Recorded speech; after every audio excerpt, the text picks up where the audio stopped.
संकीर्तन की ओम नमो भगवते वासुदेवाय। ओम नमो भगवते वासुदेवाय। ओम नमो भगवते वासुदेवाय। ओम नमो भगवते वासुदेवाय। ओम नमो भगवते वासुदेवाय। ओम नमो भगवते वासुदेवाय। ओम नमो भगवते वासुदेवाय। ओम नमो भगवते वासुदेवाय। ओम नमो भगवते वासुदेवाय। ओम नमो भगवते वासुदेवाय। ओम ज्ञानतिमिरान्धस्यानन्दशलाकया चक्षुरुन्मीलितं येन तस्मै श्रीगुरुवे नमः। श्रीचैतन्यमनोभीष्टं स्थापितं येन भूतले स्वयं रूपकदा मह्यं ददाति सुखान्तिकं वन्देऽहं श्रीगुरुं श्रीयुतपदकमलं श्रीगुरून् वैष्णवांश्च श्रीरूपं साग्रजातं सगुणरघुनाथान्वितं तं सजीवं साद्वैतं सावधूतं परिजनसहितं श्रीकृष्णचैतन्यदेवं राधा कृष्ण पादान सहगण ललिता श्रीविशाखान्वितां हे कृष्ण करुणा सिंधु दीनबन्धो जगत्पते गोपेश गोपिकान्त राधा कान्त नमोस्तुते तप्त काञ्चन गौराङ्गी राधे वृन्दावनेश्वरि वृषभानुसुते देवी प्रणमामि हरिप्रिये। नमो ओम विष्णुपादाय कृष्णपृष्ठाय भूतले श्रीमद्भक्ति वेदांत स्वामी इति नामिने नमस्ते सारस्वती देवे गौरवाणी प्रचारिणे निर्विशेष श्रीमति भाष्यकर विस्तारिणे। जय श्री कृष्ण चैतन्य प्रभु नित्यानंद श्री अद्वैत गदाधर शिवासादि गौर भक्त वृंद। हरे कृष्णा कृष्णा कृष्णा हरे हरे हरे राम राम राम हरे हरे। हरे कृष्ण।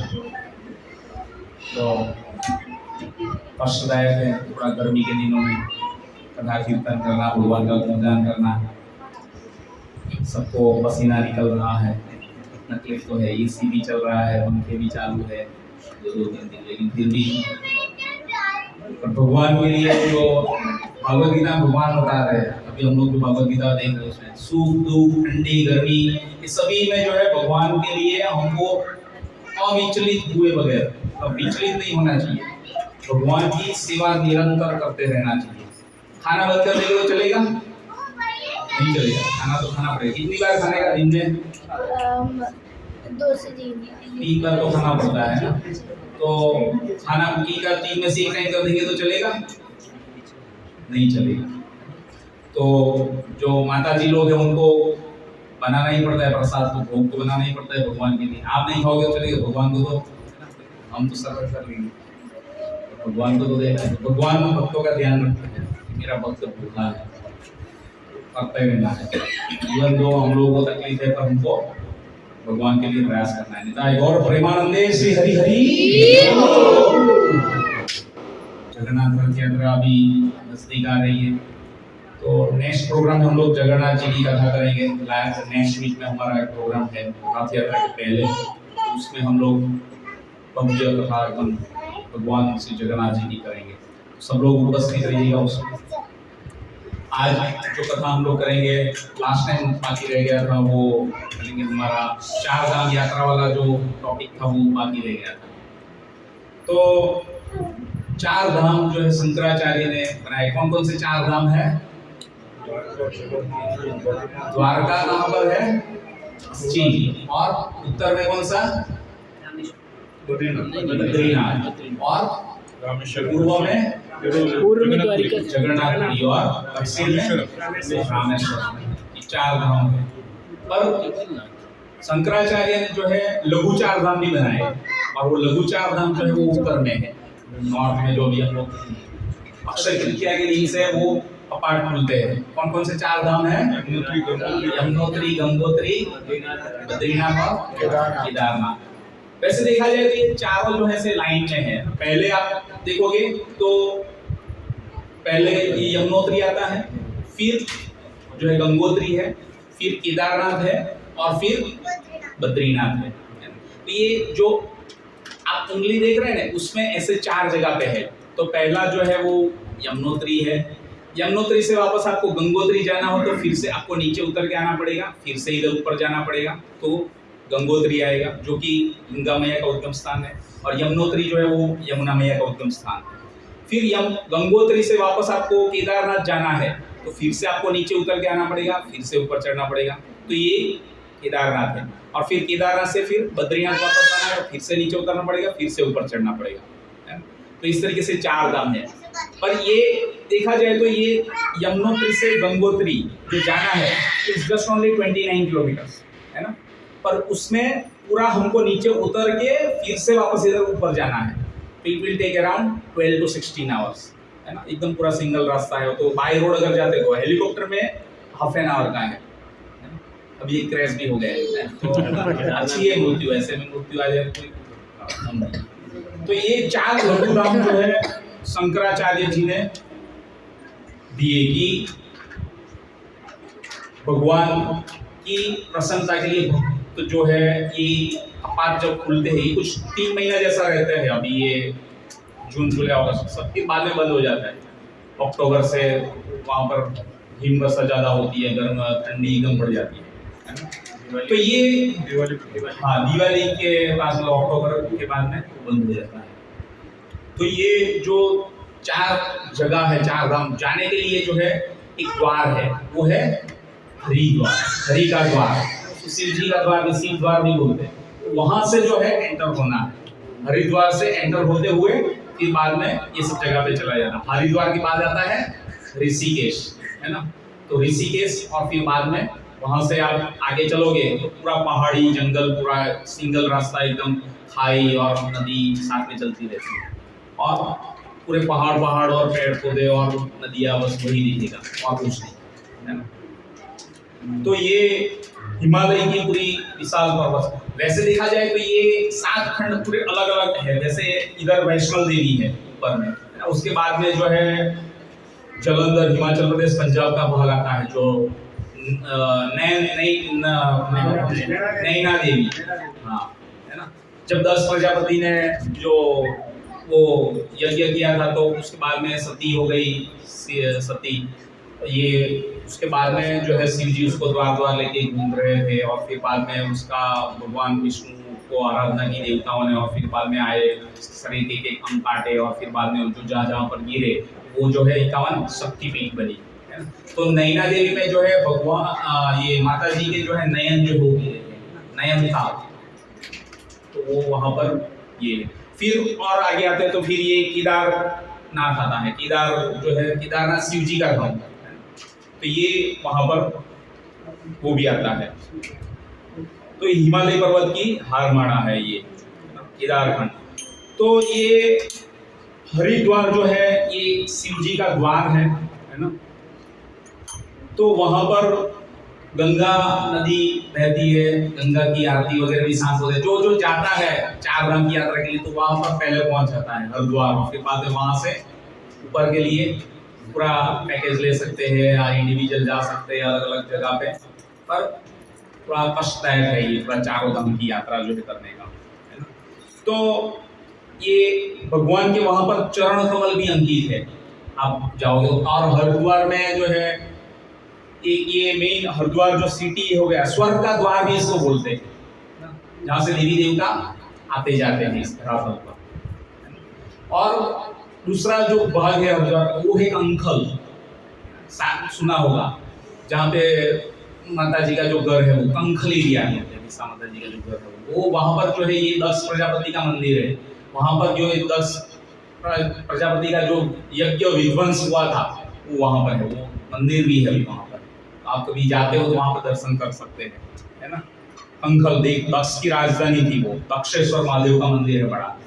और वहाँ पर ये यज्ञ हुआ था और सती जो शिव जी का अपमान हुआ था और सती वहाँ पर अपने आप को जला के भस्म कर गया, तो वो ये जगह है। फिर आगे आते हैं तो ऋषिकेश आएगा, है ना। ऋषिकेश जो है इसकी स्कंद पुराण में एक कथा आती है, जिसका सतयुग में जो ये लीला हुई थी उसका वर्णन आता है। रौव्य मुनि करके थे, तो वो गंगा में प्रातः दिन मॉर्निंग में जब स्नान करने के लिए जाया करते हो, स्नान करके जब रिटर्न आ रहे थे वापस, तो उसका ही पुत्र था सोम शर्मा करके। तो वो छुप के बैठा हुआ था, वो अपनी सुरक्षा कर लिए अपना जगह पे बैठा हुआ था। और जब ये रौप्य मुनि उसके पिताजी गंगा में स्नान करके आ रहे थे तो वो झाड़ी में छुपा था, तो उसको लगा कि कोई पशु आ रहा है या कोई कुछ जानवर है, जानवर जो कि मुझ पे ऊपर हमला कर सकता है। तो इसलिए उसने क्या किया, उसके ऊपर हमला कर दिया। उसको पता नहीं था कि ये मेरे पिताजी थे रौप्य मुनि, तो उसने इसके ऊपर हमला कर दिया, तो उसकी मृत्यु हो गई। और फिर बाद में जब उसने देखा कि ये तो मेरे पिताजी का ही जो है मुझसे वध हो गया, ये मैंने उसी को मार दिया, तो उसको काफी पश्चाताप हुआ और कि मेरे काफी दुख हुआ कि मेरे पिताजी को मैंने मार दिया। तो फिर बाद में उसने भगवान की बड़ी कठोर तपस्या की, प्रसन्न किया भगवान को। और फिर बाद में वरदान के रूप में जब प्रसन्न हुए भगवान को, उससे जो मांगा वरदान, उसमें वापस अपने पिताजी की जीवन दान, वापस उसको पिता जो है उसको जीवन दान मिल जाए और वापस जिंदा हो जाए, ऐसी उन्होंने प्रार्थना की। और जब वो वापस आ गए तब जो है रौप्य मुनि जो है वो आए, तो उन्होंने फिर देखा, समझ गए कि ये शरीर जो है नाशवंत है ना। मैं मर गया, फिर से वापस तपस्या की और वापस भगवान की कृपा से वापस मुझे शरीर मिला, लेकिन ये शरीर जो है किसके लिए है, आत्म साक्षात्कार के लिए है, ना कि इंद्रिय भोग करने के लिए मिला है। ये शरीर जब मनुष्य शरीर में बैठे हैं तो हमको उसका पूरा प्रयास रहना चाहिए कि मृत्यु आए तब तक हम लोग आत्म साक्षात्कार के पथ के ऊपर आगे बढ़ जाए, है ना। तो फिर बाद में उन्होंने अपना सब जो है पूरी इंद्रियां कंट्रोल कर ली और फिर बाद में पूरी बराबर तपस्या की रौप्य मुनि ने, है ना। और फिर बाद में भगवान विष्णु भी प्रसन्न हुए और फिर बाद में वो भी वहाँ पर आए, है ना। और उन्होंने तपस्या की तो अपनी इंद्रिया जो है वो पूरी संयमित कर ली। इंद्रिया जो है संयमित करनी ही बहुत जरूरी है। और उसमें जो है 11वीं इंद्रिया सबसे चंचल है, मन, है ना, बहुत जगह पे भागता है इधर उधर, तो उसको तो कंट्रोल करना बहुत जरूरी है। आंखों को भी जो है अच्छी चीजें देखने के लिए लगाना चाहिए, है ना।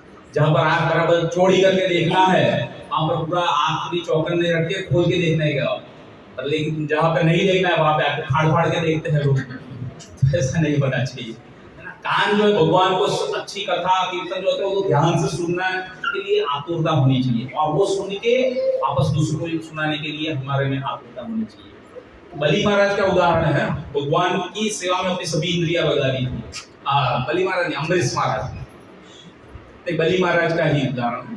तो उन्होंने अब सभी इंद्रियां जो भगवान की सेवा में लगाई थी कि आँख जो है भगवान का दर्शन करने, कान जो है भगवान की कथा सुनने, मुंह जो है भगवान की प्रसाद देने के लिए केवल भोग लगाया हुआ, फिर शरीर जो है भगवान की सेवा करने में, ये चरण जो है वो भगवान के द्वार मंदिर तक जाने के लिए, हाथ जो है ऊपर करके हरे कृष्णा कृष्णा कृष्णा हरे हरे हरे राम।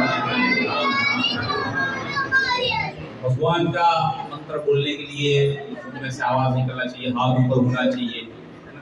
तो ये सब अपना पूरा शरीर जो है भगवान की सेवा में लगाना चाहिए। तो इसी तरीके से जो है उन्होंने अपनी इंद्रियां संयमित कर ली रौप्य मुनि ने। तो इसलिए इसको जो है ऋषिकेश जो बोलते हैं ना, वो नाम इसी के ऊपर से आया है, ऋषिकेश, जिसने इंद्रियां वश में कर ली हो, कंट्रोल कर ली हो, है ना, वही जो है महात्मा कहलाता है ना।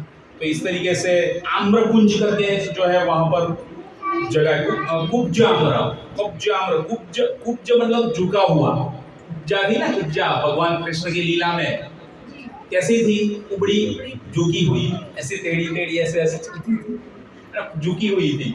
फिर भगवान ने इसके पैर के ऊपर हाथ रखा, ऐसे करके पकड़ा और इसको सीधा कर दिया, फिर उसको रूप आ गया जबरदस्त, पूरी लंबी कर रहा है। तो कुब्जा मतलब झुका हुआ, और आम्र मतलब आम के पेड़ जो रहते हैं ना वो झुके रहते हैं, आम उसके ऊपर आ जाते हैं, तो कुब्ज आम्र है ना। ये धरा पर भगवान ने जब दर्शन दिए है ना, तो ये इस ऋषिकेश और ऋषिकेश ऐसे दो प्रोनाउंसिएशन अलग अलग करते हैं। तो इस मतलब ईश्वर भगवान है ना, तो इस मतलब ईश्वर है भगवान। तो रौप्य मुनि ने भगवान के पास से वरदान में ये मांगा प्रसन्न करके कि मुझे इस ऋषिकेश स्थान पे जो है जगह दीजिए, तो उनको वहां पर रखा गया है ना। और वो आज भी वहां पर है, वहां पर आप जाओगे तो वहां पर पूरे पेड़, जो दो पर्वत है मेन ऋषिकेश में है ना, और उसके बीच में पूरी गंगा नदी आती है, जहाँ पर रिवर राफ्टिंग और सब लोग करते हैं ना, जहाँ पे ऊपर जाने का रास्ता शुरू होता है, तो वो जगह। तो वहां से जो है ये रौप्य मुनि जो है वहां पर रहे, उन्होंने वहां पर तपस्या की पूरा अंत तक। और भगवान त्रेता युग में जब राम जो थे वो भी माता सीता और भैया लक्ष्मण के साथ वहां पर आए थे, और जब उनको गंगा नदी पार करनी थी तो लक्ष्मण जी ने जो है लक्ष्मण झूला बनाया था, उसके बाद में राम झूला भी बना। तो इस तरीके से ये ऋषिकेश जो है वो धाम भी है। और ये जो रौप्य मुनि जो तपस्या कर रहे थे, तो तपस्या करते करते उसके शरीर के बाल जो है, जटा जो है इतनी लंबी हो गई, इतनी लंबी हो गई, ये जटा के रूप में जो पेड़ पौधे जो बेली जो है ना, वो झुके हुए वो पेड़, वो उसकी निशानी है। आज की तारीख में भी वो सब वहां पर है इस तरीके से ऋषिकेश में। तो फिर बाद में ऋषिकेश से फिर जब आप हरिद्वार आ गया, ऋषिकेश आ गया, फिर जब वहां से आगे चलते हैं तो फिर पूरा बस पहाड़ी ही पहाड़ी दिखती है, और पूरा नदी साथ में चलती रहती है और पूरा बादल। तो यमुनोत्री धाम जो है वो पहला जाते हैं। अभी केवल आज यमुनोत्री धाम की कथा केवल करेंगे, क्योंकि मैं गया भी वहीं पे हूँ, और बद्रीनाथ का तो पहले गया था, तो बद्रीनाथ का कथा कभी दूसरी बार करेंगे। तो यमुनोत्री धाम का जो है कथा रिसेंटली थोड़ी मेरी मेमोरी है, वो हम लोग करेंगे। तो ये यमुनोत्री जो धाम है वो 3291 मीटर, मतलब 3.291 किलोमीटर सी लेवल से जो है इतनी हाइट के ऊपर है। आप सोचिए इतनी हाइट के ऊपर ये जगह है। और वहां पर जो जाते हैं तो पहले राना चट्टी आती है, फिर बाद में वहां से थोड़े आगे चले गए तो वहां पर गंगानी करके जगह थी, गंगानी कुंड है ना। तो असित ऋषि थे, असित ऋषि ने भगवान की तपस्या करके प्रसन्न किया था। वो वहां पर जो है यमुनोत्री में, यमुना नदी का उद्गम स्थान, तो यमुना में स्नान किया करते थे। और जब यमुना में स्नान करते थे और एक ही दिन में वहां से वापस गंगा में स्नान करने के लिए भी जाते थे। आप सोचिए, अब मैंने जैसे बताया आपको कैसा है, यमुना यहाँ पर है यमुनोत्री, और फिर बाद में यमुना से वापस गंगोत्री जाना है, तो वापस पूरा नीचे उतर के आना पड़ेगा 12 टोटा, और फिर वहां से वापस आपको उत्तरकाशी और ये सब होके हुए वापस ऊपर गंगोत्री जा सकते हैं, है ना। तो वो एक ही दिन में यमुना में भी स्नान करते थे, गंगा में भी स्नान करते थे असित ऋषि।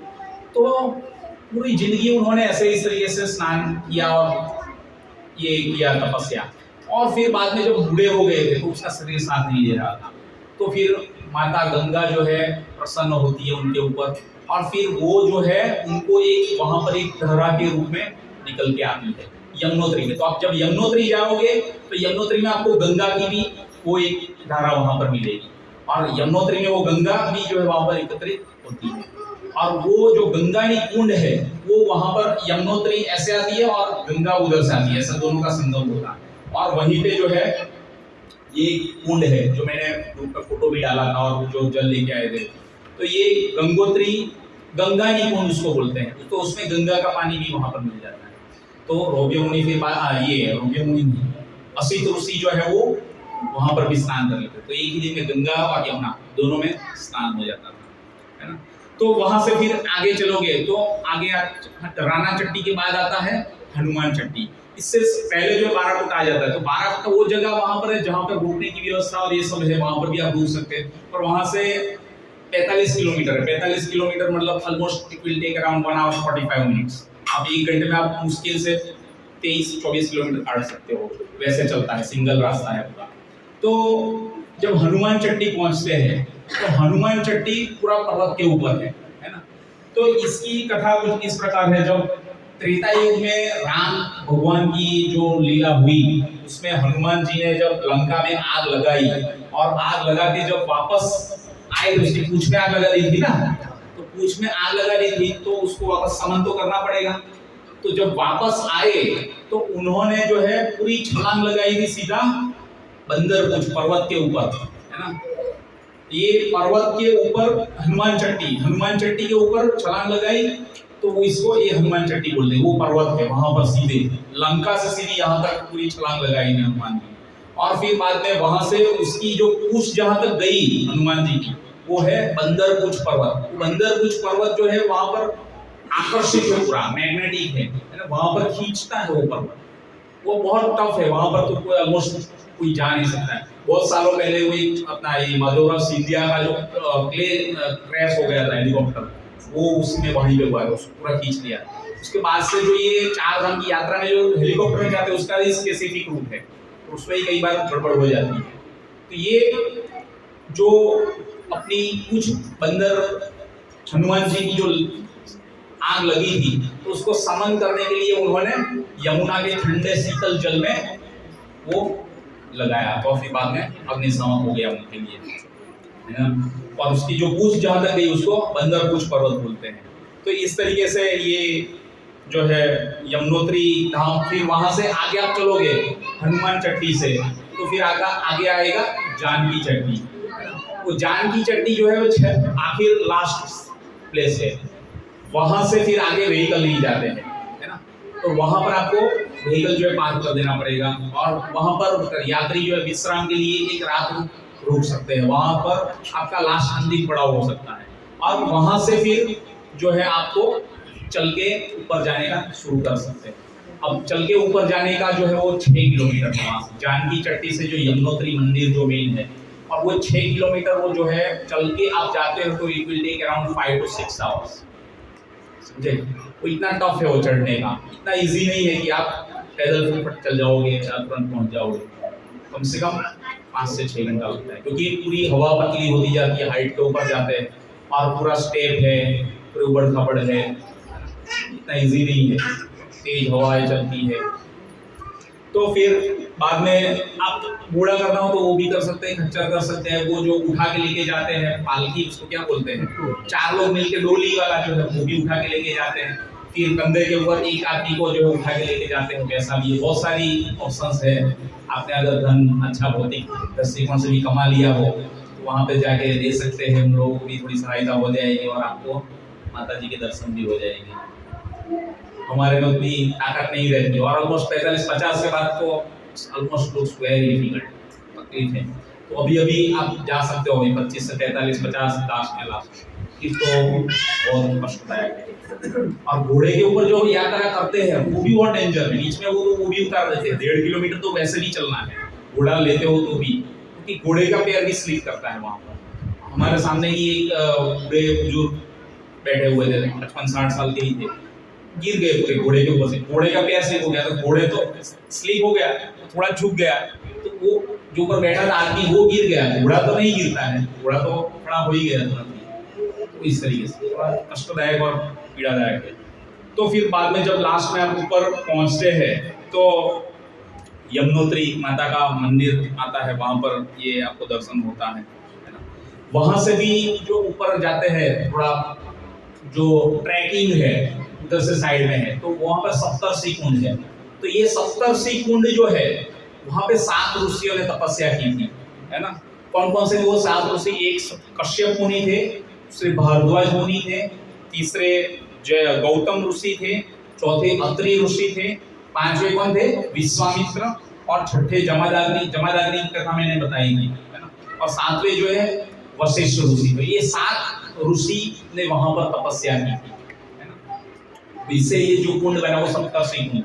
तो जब यमुनोत्री से जो ऊपर से ग्लेशियर जो पिघलते हैं तो वो जैसे आते हैं तो वो ये कुंड में आते हैं और वो कुंड में एकत्रित होता है और फिर बाद में उसमें से जो है पानी जाता है और जबरदस्त धारा बहती है, एकदम फुल फ्लेज में। तो ये एकदम चिल्ड वाटर भी रहता है। तो ये सप्तर्षि कुंड वहां पर है, बराबर। और ये जो ऊपर आप जाओगे तो वहां पर ये यमुनोत्री जो मंदिर आता है उसके पास जो पर्वत के ऊपर ये है, और ये पर्वत है उसको पर्वत को बोलते हैं कालिंदी पर्वत, है ना। हम लोग जो वैष्णव भजन गाते हैं उसमें आता है ना, कालिंदी यमुना जय जय महावत। कालिंदी जो है वो यमुना का दूसरा नाम है, तो ये कालिंदी पर्वत बोलते हैं इसको, है ना। इसी के ऊपर से जो है ये कालिंदी पर्वत, ये कालिंदी यमुना जो है वो किसकी पुत्री है? सूर्य देव की पुत्री है। तो सूर्य देव की 2 पत्नी थी, संध्या और उसकी छाया। छाया जो उसके छाया के रूप में साथ साथ चलती रहती है। तो इससे संध्या जो है इसको 3 पुत्र हुए थे, है ना। तो एक थे मनु, दूसरे थे यमराज और तीसरी यमुना, है ना। यमुना, यमराज और मनु। तो यमुना और यमराज भाई है। वो मैंने आपको भाई दूज की जो कथा आती है वो ऑलरेडी बताई थी एक बार आगे। तो ये जो यमराज जो है वो तो बिजी रहते हैं, समय मिलता नहीं है। कलयुग में तो और ओवर टाइम करना पड़ता है, लोग खा पी करते आवन गमन लगा ही रहता है। तो वहां पर यमराज जी जो है अपनी बहन यमुना के बुलावे के ऊपर कई बार मना कर दिया था उन्होंने जाने के लिए, कि उसको समय ही नहीं मिल पाता। यमुना भाई दूज के दिन क्या बहन भाई को बुला दिए, है ना।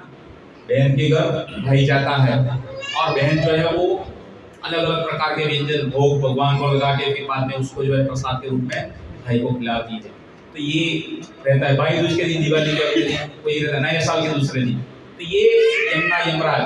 तो एक बार फिर बाद में यमुना जो हर बार बुलाती रहती थी, लेकिन ये समय नहीं निकाल पाते थे। फिर एक बार जो बड़ा भोज का आयोजन करती थी यमुना देवी, और फिर बाद में तब जो है यमराज आ जाते हैं। और जब यमराज आते हैं और प्रसाद लेते हैं तो थोड़े तुष्ट हो जाते हैं और काफी प्रसन्न हो जाते हैं, और फिर बाद में जो है वरदान देते हैं कि ये इस दिन में जो भाई बहन के हाथ का बनाया हुआ प्रसाद लेगा उसको जो है मेरा यमराज के द्वार से नहीं आना पड़ेगा, यम काम वो नहीं देखना पड़ेगा। और इसी दिन जो है खास महत्व ये भी है कि उस दिन यमुना में जाकर स्नान करना चाहिए, तो उसको मुक्ति मिल जाएगी।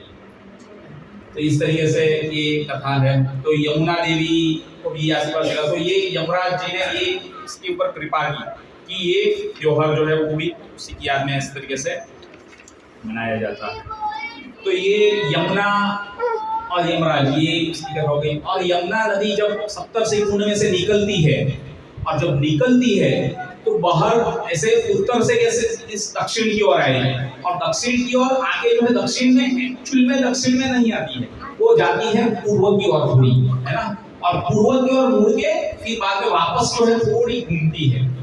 एक्चुअल में आपको यहाँ पर मैप में देखोगे तो वो चीज नहीं दिखेगी। मैंने ये देखने का प्रयास किया था बट ऐसा मिला नहीं, पर रियलिटी वो है। वो वापस निकल के घूम के भगवान को प्रणाम करके ऊपर से आती है, तो भगवान को प्रणाम करके और फिर बाद में जो है वापस नीचे की ओर जाती है, और फिर बाद में जो नीचे जाती है तो वो दक्षिणी की ओर निकल जाती है पूरी। और यमुनोत्री धाम से ये यमुना नदी जो है इस तरीके से निकलती है। तो ये ऊपर जब आप जाते हैं तो जानकी चट्टी से आप चल के ऊपर 6 किलोमीटर जाते हो, उसके बाद में जब ऊपर पहुंचते तो डिवोटीज जो है बहुत थक जाते हैं और इतने पैर दर्द करते हैं और इतने कष्ट और पीड़ा होती है, और ठंडी लहरें और हवाई चलती है वहां पर, है ना। हवा भी पतली हो जाती है। तो भगवान की कृपा भी इतनी प्रकृति के माध्यम से कितनी जबरदस्त है। आप देखिए, प्रकृति तो माता है हमारी, है ना, और जीवों का भगवान जो है अपनी दृष्टि से उसके अंदर गर्भदान करते हैं, है ना। तो हाँ, सभी जीव अगर भगवान के पास इतना कष्ट लेके ऊपर तक पहुंचते तो प्रकृति तो माता है, वो भी तो शरण देगी, है ना।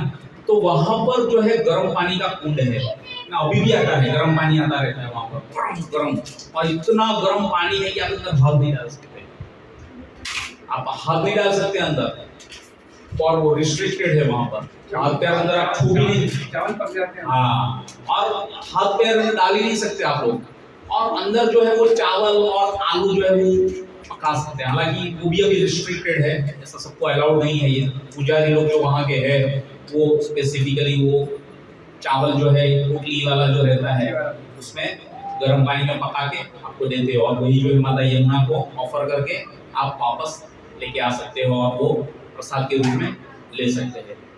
हालांकि मैंने भी लिया था 2 packet, unfortunately I lost when I came back from Yamunotri तो जानकी चट्टी ऑन हॉर्स, तो कहीं भी डिस्प्लेस हो गया, भगवान की इच्छा नहीं मिल पाया। मैं चाहता, इसलिए मैंने 2 पैक लिए थे कि सभी डिवोटीज को भी बांटा जाएगा, ना तो आपके मत नसीब में था और ना ही मेरा प्रयास सफल रहा।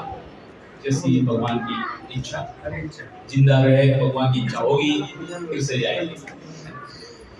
तो ये चावल जो है वहां पर पकते हैं, और वहां पर ये पानी जो है सूर्य कुंड का इतना गर्म रहता है, तो वहां पर जो है इसलिए योजना उस हिसाब से है कि इसमें गर्म पानी जो है वो और यमुना का ठंडा शीतल जल, इसको एकत्रित करके वो एक उसमें आता है, और वो कुंड में इतना बढ़िया जल है कि उसमें स्नान करने मात्र से आपकी पूरी थकान दूर कर जाएगी, आप एकदम पूरा फ्रेश रिलैक्स फील करोगे। तो ये कुंड में जाके अवश्य वहां पर स्नान करना चाहिए। तो वहां पर जाके फिर हम लोगों ने स्नान किया, और फिर बाद में स्नान करने के बाद ऊपर दर्शन के लिए गए। तो जब ऊपर दर्शन के लिए गए, ऊपर मतलब इतना ज्यादा ऊपर नहीं है, जस्ट यहाँ से आप 3-4 फ्लोर पे आओगे उतना ही ऊपर है, जहाँ पर ये कुंड है वहां से, है ना, सूर्य कुंड। तो वहां से ऊपर आप जब जाओगे तो यमुना जी का मंदिर आता है, यमुनोत्री, और फिर बाद में वहां पर जो माता यमुना के जो विग्रह है वो पत्थर से बने हुए हैं, काले कलर के विग्रह है ना, और ये कूर्म के ऊपर जो है विराजमान है माता यमुना, और यमुना जी के बाजू में जो है गंगा मैया है, बाजू में सरस्वती है, और आगे बाल गोपाल है। इस तरीके से मंदिर में वो विग्रह है, हालांकि वो रिस्ट्रिक्टेड था। फोटो एक लिया था, शायद डाला भी था ग्रुप में, अगर किसी ने देखा हो। जनरली हम लोग क्या अभी ग्रुप में ऐसे इतने सारे लोग मैसेज डालते हैं, कुछ आके कब कहाँ निकल जाता है पता नहीं चलता है, तब देखा कीजिए। तो ये यहाँ पर इस तरीके से ये विग्रह है ना। तो ये पूरा एक कथा हुआ। फिर ये असित ऋषि वाला जो है सतयुग में हुई थी लीला, वो भी मैंने आपको बताई। और फिर वहाँ से ये आगे चलते हैं तो ये द्रौपदी कुंड करके भी आता है, द्रौपदी कुंड।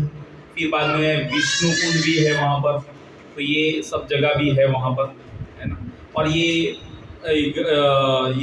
दिव्य शिला है वहाँ पर जिसके दर्शन किए जाते हैं। तो ये असित ऋषि जो थे उन्होंने इस शिला के ऊपर बैठ के तपस्या की थी, वो भी वहाँ पर है। और फिर बाद में जो है वहाँ से नीचे आते हैं तो ये आरती जो यमुनोत्री में जब यमुना मैया की होती है तो उससे पहले भी वो शिला का जो है वो दर्शन किया जाता है, और फिर उसको भी वो किया जाता है पूजा, है ना। बाद में जो है यहाँ पर ये की जाती है। तो ये गर्म पानी का जो कुंड है ये चारों धाम में जो है अलग अलग सब जगह पे ये एक भगवान ने प्रकृति की व्यवस्था ऐसा है कि दिया हुआ है। जैसे आप यमुनोत्री में मैंने बताया सूर्य कुंड जो है वो हो गया, फिर बाद में गंगोत्री में भी इसी तरीके से है, फिर बाद में केदारनाथ में है गौरी कुंड, है ना। फिर बद्रीनाथ में भी मंदिर के पास में सामने ही है वहाँ पर तो, है ना। और ये 2 जगह जो है बद्रीनाथ और गंगोत्री, ये 2 जगह ऐसी है कि वहाँ तक ऑलमोस्ट सीधा व्हीकल जो है जाता है, वाहन आपके सीधे वहाँ तक चले जाते हैं, तो ज़्यादा चलना नहीं पड़ेगा। पर 2 जो कष्टदायक, पीड़ादायक और तकलीफ वाला जो जर्नी है वो है यमुनोत्री और केदारनाथ। केदारनाथ में 13 किलोमीटर आपको चलना है ना, ट्रैकिंग है। यहाँ पे 6 किलोमीटर है। तो अब सोचिए 6 किलोमीटर में अच्छा क्या है, ये हालत है, और हम लोग सोच नहीं सकते हो केदारनाथ में और उससे भी टफ रहेगा, तकलीफ वाला है। पर कर लेना चाहिए, जब तक शरीर साफ रह रहा है तो धाम में जाके दर्शन जरूर करने का प्रयास करना चाहिए। नहीं भी कर सकते तो कुछ नहीं, उम्र हो गई है तो मन से भी ऐसी इच्छा कर सकते हैं प्रभु जी, मन से भी इच्छा कर लेंगे तो भगवान पहुंचा देंगे। मन से केवल इच्छा करने मात्र से भगवान पूर्ति कर देते हैं। ये जब गए तो मैंने अक्षय तृतीया के दिन आपके घर पे कीर्तन था तब बोला था कीर्तन के बाद की ऐसी इच्छा हो रही है, क्योंकि उस दिन कथा में बताया था कि जो 4 धाम के कपाट है वो उसी दिन अक्षय तृतीया के दिन से खुलते हैं, तो जाना चाहिए। तो मन तो बना लिया था पर कोई योजना बन नहीं पा रही थी, भगवान की इच्छा थी बन गया ये गए। हालांकि गए थे प्लानिंग करके कि भाई यमुनोत्री और गंगोत्री दोनों जगह पे जाके आएंगे, पर दोनों नहीं हो पाया क्योंकि स्टेमिना नहीं रहता इतना। और हम वैष्णव के लिए थोड़ा प्रसाद के लिए भी वहाँ पर आपको खुद से टीम करके वो सब करना पड़ेगा। वहाँ पे बाकी लोकल जो रहते हैं वो कर्मी लोगों का तो है ही, वो हम लोग प्रसाद के रूप में लेते नहीं हैं, तो खुद वो लेके जा सकते हैं। और जो डिवोटीज जो ग्रुप जाते हैं अपने इस्कॉन के या वो वैष्णव लोगों के, तो वो साथ में लेके जाते हैं, डिवोटीज रहते ही है, तो वहाँ पर टीम भी करते हैं और प्रसाद के रूप में लेते हैं। और फिर बाद में तो वहाँ पे खाने पीने का थोड़ा कंट्रोल रखना चाहिए क्योंकि जगह भी ऐसी है ऊबड़ खाबड़ ऊपर नीचे। अब अगर कुछ हैवी यहाँ के जैसे जितना डाइट लेते हो अगर वैसा ले भी लोगे तो वहाँ पे तो आपकी हालत खराब कर देगा। वहाँ पे तो भूख रख के ही चलना पड़ेगा। जैसे जनरली बोलते हैं ना कि पेट में कैसा है कि आपको 50% ही खाना चाहिए, जितनी भूख है उतना कितना खाना चाहिए 50%, बाकी 50% खाली छोड़ने का, उसमें 25% क्या डालने का पानी जल डालने का, और बाकी 25% में क्या डालने का कुछ नहीं डालने का, खाली रहने का। इतनी जगह खाली रखने की है ना, तो सर्कुलेशन होता रहेगा, हवा रहेगी। तो वहाँ पे तो 25% लोगे तो भी चल जाएगा ऐसा। तो ये यमुना नदी जो है वो ही बाद में आगे जो नीचे उतर के आती है तो उसमें 2 उपनदी निकलती है वापस, अनस नदी और हनुमान गंगा। तो ये हनुमान चट्टी के पास वापस इकट्ठी होती है नीचे आके, है ना। और ये जहाँ पर यमुना में मिलती है वो है हनुमान चट्टी वो जगह। और वहाँ से और थोड़ा आगे चलेंगे तो एक नील नदी करके आती है, उसके साथ यमुना आती है और उसका संगम होता है, उसका नाम है जो नदियों का संगम होता है। जहाँ पे 4 धाम में आप जाओगे तो वहाँ पे नदियों के संगम होते ही रहते हैं अलग अलग, है ना। तो ये नदी का जो संगम होता है नील नदी और यमुना, उसको जो है प्रयाग कहते हैं, ना। तो ये संगम जो है होता है उसको शनि प्रयाग बोलते हैं, शनि प्रयाग। और जो शनिवार के दिन वहाँ पर दर्शन करता है और जो भगवान की पूजा करता है उसके ऊपर भगवान की विशेष कृपा है। अनफॉर्चुनेटली उस दिन शनिवार भी था भी निर्जला एकादशी। भगवान की कृपा देखिए, भगवान भक्तों का कितना ध्यान रखते हैं ना, कुछ प्लानिंग कुछ भी नहीं, पर फिर भी जो है भगवान की कृपा कितनी विशाल और कितना भगवान भक्तों का भी कितना ध्यान रखते हैं। और बड़ा ऑस्पियस दिन रहता है जब जब धाम में जाते हैं तो। इस बार की यात्रा जो बुकिंग की उसमें भी आपने ध्यान दिया एक चीज का, जो यहाँ से जाना है प्रयागराज उसके दूसरे दिन एकादशी है वापस। तो प्रयागराज में जब त्रिवेणी संगम में स्नान करेंगे वो सबसे ऑस्पियस दिन है एकादशी का, है ना, इस तरीके से। तो ऐसे एकादशी के दिन धाम में अगर आपको दर्शन मिल जाए और हो धन्य हो जाते हैं। वहां पर तो पूरा मल्टीप्लाई बाय 1000 ही हो जाता है जो भी फल है वो, आप थोड़े ना तपस्या करो। तो इस तरीके से ये जगह है। फिर आप गंगोत्री जाते हैं तो बीच में नीचे उतर के आना पड़ेगा, फिर से ऐसे यमुनोत्री से वापस नीचे आना पड़ेगा। 12 से फिर से वापस आपको उत्तरकाशी की ओर जाना पड़ेगा और उत्तरकाशी से फिर आप ऊपर गंगोत्री की ओर जा सकते हैं। तो उत्तरकाशी जो है बीच में आता है। अब ये उत्तरकाशी जो ये जगह है, गए आपने से कोई उत्तरकाशी गया? अनुष्ठी गए, यमुनोत्री गंगोत्री ये गए होंगे। अच्छा गंगोत्री आप गए, कहाँ से होके? हरिद्वार से होके वो गए? अच्छा, वहां पर शायद में भी ये रास्ते में उत्तरकाशी नहीं आएगा, शायद अलग पड़ जाता होगा, इसलिए आपने नहीं है हुआ। पर मैं यमुनोत्री से होते हुए गंगोत्री गया की ओर गया तो उत्तरकाशी बीच में आता है। तो ये जो है आप जब जाते हो तो ये 4 शिवलिंग जो शिव जी के जो धाम है, शिव जी का धाम यूपी में है वैसे, है ना। वाराणसी काशी जो है वो, है ना, काशी विश्वनाथ। तो ये यूपी में काशी विश्वनाथ है ना, तो ये उत्तर में आता है, करेक्ट। यूपी में काशी विश्वनाथ जो है उत्तर में आया और फिर बाद में आप पूर्व में जाएंगे। पूर्व में कौन सा शिव जी का धाम है? जगन्नाथपुरी के पास शिव जी का धाम कौन सा है? रामेश्वरम। भुवनेश्वर, है ना। तो ये पूर्व में लिंगराज। हाँ, भुवनेश्वर जो है वो वहां पर है। और फिर बाद में दक्षिण में जाते हैं तो कांची आता है, और पश्चिम में जाते हैं तो नासिक, त्र्यंबकेश्वर वो भी है। पर ये खास इंपॉर्टेंस है, ये जो पुराण में वर्णन किया है वहां से, ये जो प्रभु जी की कथा में था। तो ये नासिक सिटी के पास जो है त्र्यंबकेश्वर महादेव का मंदिर है, वहां से 35 किलोमीटर दूर है। तो ये जगह जो है ये पश्चिम में है। तो ये काशी विश्वनाथ, भुवनेश्वर, नासिक और कांची, ये 4 जगह पे 4 शिव जी के बड़े विशेष धाम है। तो ये जो है ये यमुनोत्री का जो मंदिर था वो भी एक जयपुर के राजा ने बनवाया था, है ना। 1849 में जो है वो यमुनोत्री माता का मंदिर पहले बना था, इससे पहले भी, पर वो जब पूरी बाढ़ आई और पूरी तबाही हुई और ये सब हुआ, उसमें वो टूट गया था। तो फिर से बाद में जो जयपुर की रानी थी उन्होंने फिर से वापस से कंस्ट्रक्ट करवाया, तो ये 1849 में बना था।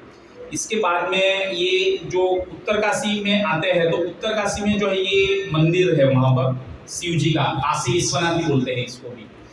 शिव जी के जो भक्त है उसको तो खास जाना चाहिए, छोड़ना नहीं चाहिए, है ना। तो ये 1857 में ये मंदिर बना था, है ना। और वहीं पे जो है पत्नी अन्नपूर्णा माता का मंदिर भी है, यूपी में भी है ना। यूपी में जो काशी वाराणसी में जो हम लोग जाते हैं तो विश्वनाथ जी का जो मंदिर है, गटली गलियों में से आप अंदर होते हुए दर्शन करके जाते हैं, तो वहीं पे बाजू में अन्नपूर्णा माता का मंदिर है। गए पूरा उधर टाइम टू टाइम प्रसाद डिस्ट्रीब्यूशन ऑलवेज चालू रहता है, और पूरा एकदम फुल फ्लेज प्रसाद रहता है। सुबह में ब्रेकफास्ट रिलेटेड अनलिमिटेड प्रसाद, पूरा दोपहर को भी दाल चावल सब्जी रोटी, पूरा बहुत अच्छे से। रात को शाम को वापस ब्रेकफास्ट प्रसाद चलता ही रहता है ना। ये अन्नपूर्णा माता का मंदिर है। वहां पर जो है परशुराम भगवान भी यहाँ पर आए थे, है ना। जब 21 बार क्षत्रियों का वध कर दिया, परशुराम भगवान चिरंजीव है, 7 चिरंजीव में से वो भी वहां पर अभी है। बद्रीनाथ में बद्रिकाश्रम जो है वहां पर ये भी तपस्या कर रहे हैं, है ना, वो भी है। हनुमान जी चिरंजीव है। इस तरीके से मैंने जो 8 चिरंजीव के नाम पे बताए थे उसमें से ये एक है ना। तो वहां पर जो विश्वनाथ ये मंदिर है उत्तरकाशी में, तो वहां पे 26 फुट बड़ा लंबा जो है त्रिशूल भी है मंदिर में। अब जब जाओगे तो एंटर होने से पहले बाहर ही ओपन में, तो ये 26 फुट बड़ा लंबा त्रिशूल है, और उसका बेस जो है 8 फुट का है, वो पूरा अंदर में है, अंदर चला गया है। तो ये जगह भी वहां पर बहुत इंपॉर्टेंट था। एक जमाने में बोलते थे कि यहाँ पर जो है 365 मंदिर थे, 365 टेम्पल्स, बहुत सारे मंदिर थे। 8-10 मंदिर गए, बाद में तो टाइम ही नहीं था, उसके बिना भी खत्म हो गया, चलो बहुत हो गया फिर। तो ये मेन मंदिर जो काशी विश्वनाथ का सेंटर में है, और वहीं पे जो है आजू बाजू में ये बहुत सारे मंदिर हैं। और हालांकि अभी समय के लुप्त हुए कलयुग के प्रभाव से ये लुप्त है, इतने ज़्यादा है, दिखेंगे नहीं आपको। चंद्रगुप्त मौर्य के समय में जो चीनी पुत्र जो था ह्योंग होंग करके जो था, वो वहां पर आया था। और वो जब वहां पर आया था तो उसने इस जगह पे ये सभी मंदिरों को देखा, दर्शन किया, काशी विश्वनाथ का दर्शन किया। तो उसने इस जगह को जो है काफी स्पिरिचुअली एक्टिव वो व्यक्ति था, तो उसने इस जगह को जो है ब्रह्म नाम दिया था। ये उत्तरकाशी में उसको ब्रह्म बोलते हैं। क्या बोलते हैं? ब्रह्म। ब्रह्म रहता है ना, ब्रह्म शिखा, ये शिखा जो रहती है वो कहाँ से रहती है? ब्रह्म। ब्रह्म यहाँ पर ये ब्रह्म। तो भक्त रहते हैं, उसके प्राण कहाँ से निकलते हैं? शिखा से निकलते हैं, जो आध्यात्मिक तौर पे स्ट्रांग है। और जो अभक्त लोग रहते हैं, जो भक्ति नहीं करते हैं, भगवान से द्वेष करते हैं, पाप करते हैं, पाप पे पूरा जीवन बिताते हैं, 4 दिन का पालन नहीं करते हैं, उन लोगों का प्राण कहाँ से निकलते हैं? गुर्दा में से निकलते हैं, नीचे से, है ना।